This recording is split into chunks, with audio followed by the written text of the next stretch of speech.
Apabila terlambat diobati, tentu akan mempengaruhi atau akan menyebabkan infertilitas dari pasien.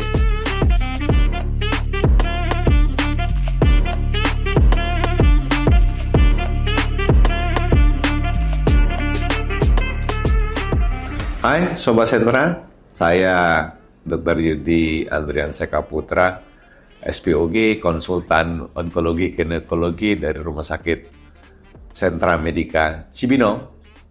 Dalam kegiatan Sentrascope, saya akan membahas tentang masalah kanker ovarium.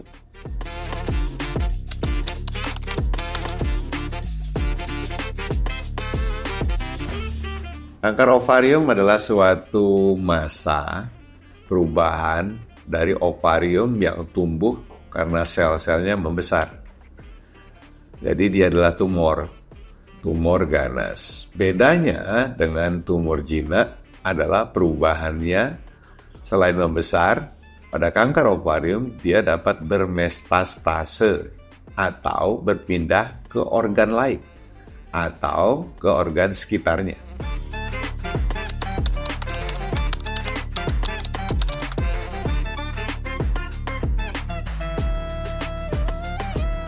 Bedanya, kista ovarium adalah tumor jinak. Dia hanya membesar setempat dari organ ovarium atau indung telur.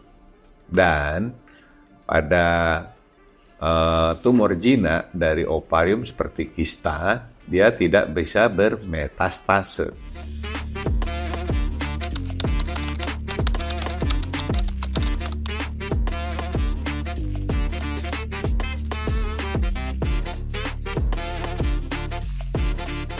Tentu saja, apabila terlambat diobati, tentu akan mempengaruhi atau akan menyebabkan infertilitas dari pasien. Tapi bila dilakukan pada stadium awal, stadium 1A, kita akan mengambil hanya satu indung telurnya saja. Dan masih preservasi dari indung telur kontralateralnya. Artinya, kemampuan untuk reproduksi belum terganggu.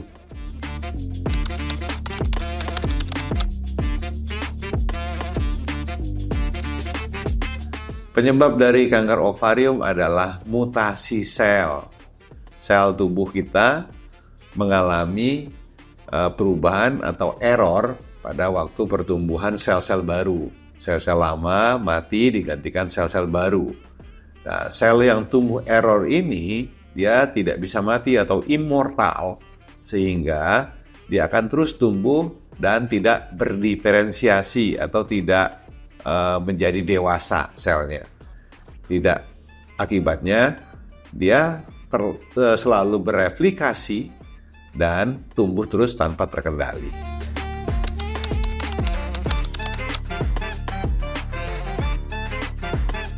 Di awal, kanker ovarium tidak menunjukkan gejala pada stadium awal.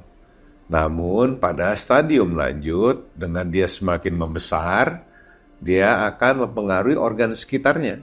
Sehingga pada kanker ovarium, perutnya akan membesar hingga seperti orang hamil 9 bulan. Tentu ke depan dia akan mengganggu kandung kemih.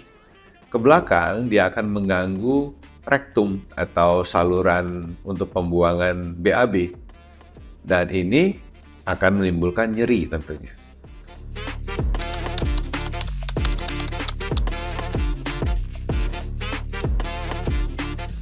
Tentu yang bisa terkena adalah semua wanita, baik itu wanita muda maupun wanita dewasa tua. Tapi umumnya kanker ovarium itu terjadi di atas usia 40 atau 60 tahun.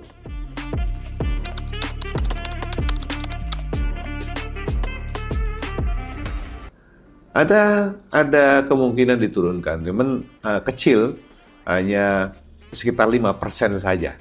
Ya, terkait dengan gen BRCA1, BRCA2, BRAS, RAS ya, BRAF, yaitu yang akan menyebabkan perubahan dari sel.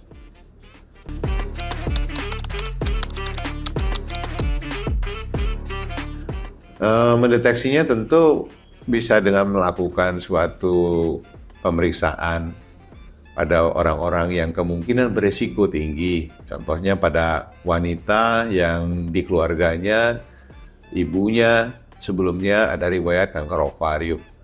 Tentu harus lebih aware bila ibunya sudah diketahui mempunyai mutasi dari sel P53 ataupun BRCA1/BRCA2, sehingga memeriksakan diri dengan melakukan pemeriksaan medical check up secara rutin.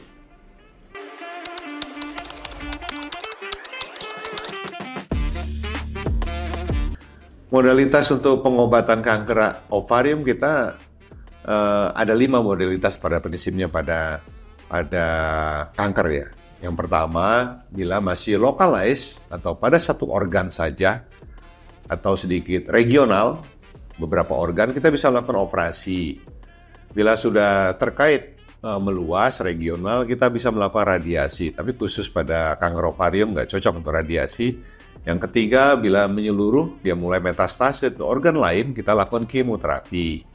Dan yang keempat, kita bisa lakukan targeted terapi. Dan yang kelima, imunoterapi. Jadi yang tercanggih adalah targeted terapi dan imunoterapi.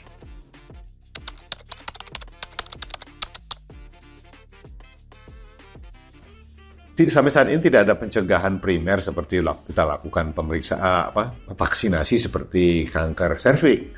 Tapi pada kanker ovarium bisa dicegah dengan cara kita hidup sehat. Pada prinsipnya semua kanker kita dengan cara kita hidup sehat.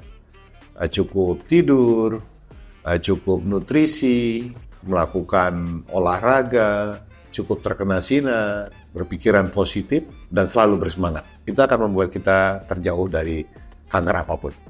Demikian Sentra Scope kita tentang kanker ovarium kali ini. Bila ada pertanyaan bisa dikirimkan ke kolom komentar dari Sentra Scope, dari Sentra Medica. Demikian, ciao.